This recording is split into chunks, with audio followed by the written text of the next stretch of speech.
Welcome to Dr. Dan's Psychological Facts. മറ്റൊരു പ്രധാനപ്പെട്ട തലവേദനയാണ് blame shifting pressure എന്ന് പറയുന്നത്. ഇത് ഈ പറഞ്ഞ ഈ വേർഡ്സ് പോലെ തന്നെ വളരെ സിമ്പിളാണ് സംഭവം.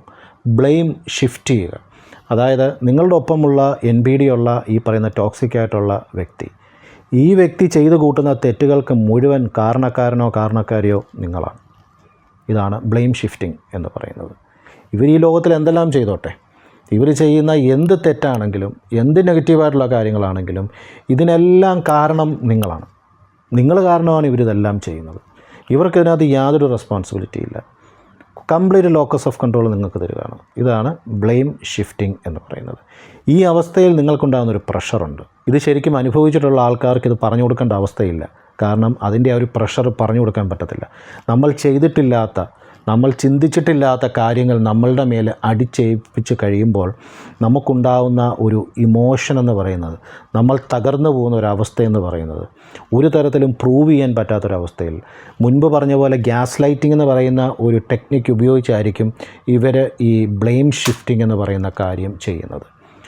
ഒരു തരത്തിലും ഇവർ നമുക്ക് ചിന്തിക്കാനൊരു സ്കോപ്പ് തരാതെ, ചിന്തിച്ചാൽ എത്താത്ത ഒരവസ്ഥയിൽ, മുമ്പ് ഞാൻ പറഞ്ഞു ആടിനെ പട്ടിയാക്കി തീർക്കാനായിട്ട് കഴിവുള്ള ആൾക്കാരാണ് ഇവർ. നമ്മുടെ മുമ്പിൽ നട്ടുച്ചയ്ക്കിരുന്ന് ഇവർ തർക്കിച്ച ഈ നട്ടുച്ച എന്ന് പറയുന്നത് രാത്രി 12 മണി അർദ്ധരാത്രിയാണെന്ന് നമ്മളെ വിശ്വസിപ്പിച്ച് ഇവർ ചെയ്ത തെറ്റുകളുടെ മുഴുവൻ ഉത്തരവാദിത്വവും നമ്മളുടെ മേലേക്ക് അടിച്ചേൽപ്പിക്കുന്ന അവസ്ഥയാണ് ബ്ലെയിം ഷിഫ്റ്റ് എന്ന് പറയുന്നത്. അപ്പോൾ ഉണ്ടാകുന്ന പ്രഷറിലുണ്ടാകുന്ന തലവേദനയാണ് ഈ തരത്തിലുള്ള തലവേദന. ഇത് വളരെ സിവിയറും വളരെ ഹാനികരവുമായിട്ടുള്ള ഒരു അവസ്ഥയാണ് എന്ന് നിങ്ങൾ ആദ്യമേ മനസ്സിലാക്കുക. ഇവിടെ ഇത് ഇത്രയ്ക്ക് ഹാനികരമാകുന്നൊരു കാര്യമെന്ന് പറഞ്ഞാൽ നമ്മളുടെ നിരപരാധിത്വം തെളിയിക്കാനായിട്ട് യാതൊരു വഴിയുമില്ല. പലപ്പോഴും ഞാൻ ആൾക്കാരോട് പറഞ്ഞിട്ടുണ്ട്, ഉള്ള ഒരു സാധനത്തിനെ നമുക്കില്ല എന്ന് സ്ഥാപിക്കാനായി പലതരത്തിലുള്ള കാര്യങ്ങൾ നമുക്ക് കൊണ്ടുവരാം. ഒരു സാധനം ഉണ്ട്, അതിനെ ഇല്ല എന്ന് സ്ഥാപിക്കാനായിട്ട് നമുക്ക് വാദിക്കാം. ഒരിക്കലും ഇല്ലാത്ത ഒരു സാധനത്തിനെ ഇല്ല എന്ന് പ്രൂവ് ചെയ്യാൻ വളരെ ബുദ്ധിമുട്ടാണ്. അതായത് ഉള്ള ഒരു സാധനം, അതിനെ ഇല്ലെന്ന് നമുക്ക് വാദിക്കാം, നമുക്ക് തെളിയിക്കാൻ ശ്രമിക്കാം. പക്ഷേ ഒരിക്കലും എക്സിസ്റ്റ് ചെയ്യാത്തൊരു സാധനം ഇല്ല എന്ന് പ്രൂവ് ചെയ്യുക എന്ന് പറഞ്ഞാൽ വളരെയേറെ ബുദ്ധിമുട്ടെന്നല്ല, അത് ഹൈലി ഇമ്പോസിബിളായിട്ടുള്ളൊരു കാര്യമാണ്.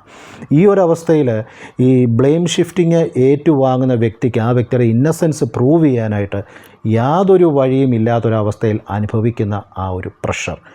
എന്നാൽ ഈ വ്യക്തിക്ക് എന്ത് ചെയ്യണം? ഇതെല്ലാം ഏറ്റുവാങ്ങുന്നുണ്ടെങ്കിലും ഈ വ്യക്തിക്ക് ഇതിനകത്ത് സൊല്യൂഷൻ കണ്ടെത്തണമെന്ന ആത്മാർത്ഥമായിട്ടുള്ള ഒരു ആഗ്രഹമുണ്ട്. ഈ ആഗ്രഹമുള്ള അവസ്ഥയിൽ അവസാനം ഈ ബ്ലെയിം ഇവരെ ഏറ്റുവാങ്ങുക എന്നുള്ളതേ ഇവിടെ രക്ഷയുള്ളൂ. അതല്ലെങ്കിൽ ഈ ബന്ധത്തെ തകർത്ത് ഇവരിൽ നിന്ന് ഡിസ്കണക്ട് ചെയ്ത് ഇവർ പോകണം.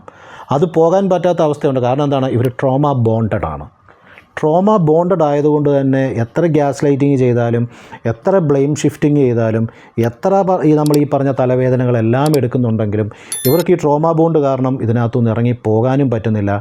ഒടുവിൽ ഇവരുണ്ടാക്കുന്ന ഈ ബ്ലെയിം ഷിഫ്റ്റിങ്ങിൽ, ഇവർ ക്രിയേറ്റ് ചെയ്യുന്ന ഗ്യാസ് ലൈറ്റിങ്ങിൽ ഇവരുണ്ടാക്കിയെടുത്ത, ഇവർ ചെയ്ത എല്ലാ തെറ്റുകളുടെയും ഉത്തരവാദിത്വം ഇവർ ഏറ്റെടുക്കുകയാണ്, അബ്സോർബ് ചെയ്യുകയാണ്.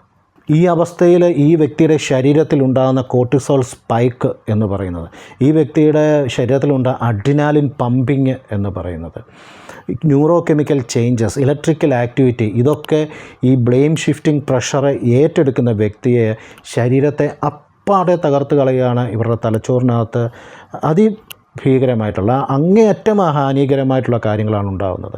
മുൻപ് പറഞ്ഞ പോലെ തന്നെ കാഴ്ചയെ ഇത് അഫക്റ്റ് ചെയ്യാം, കണ്ണിനെ അഫക്റ്റ് ചെയ്യാം, ഹോൾ ബോഡിയെ അഫക്റ്റ് ചെയ്യാം. ഈ പറഞ്ഞ പോലെ ഛർദ്ദിക്കാൻ വരാം. എല്ലാ പ്രശ്നങ്ങളും ഇവർക്കുണ്ടാകാം.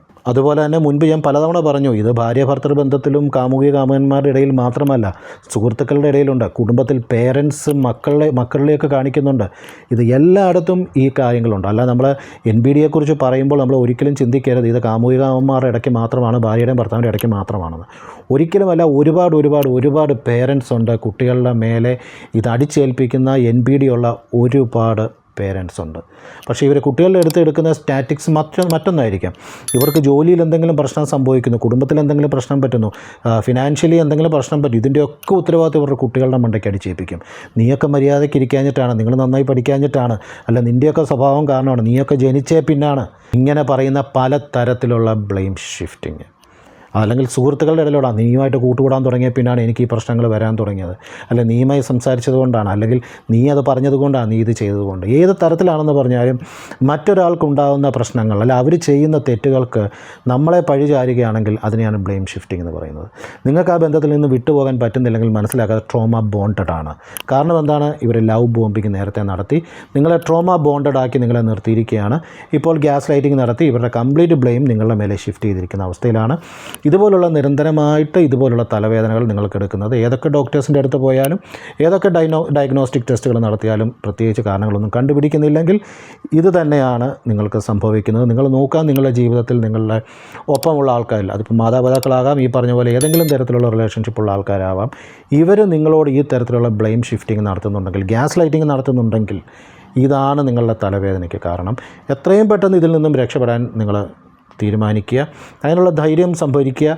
ഒരു നല്ല സൈക്കോളജിസ്റ്റിനെ കാണുക, കൗൺസിലിങ്ങിലേക്ക് പോവുക, NPDയെക്കുറിച്ച് കൂടുതൽ പഠിക്കുക, ഒരു തെറാപ്പിയിലൂടെ പോവുക, ഇതിൽ നിന്നും പുറത്തു വരിക, ജീവിക്കാൻ തീരുമാനിക്കുക, രക്ഷപ്പെടുക. Thank U.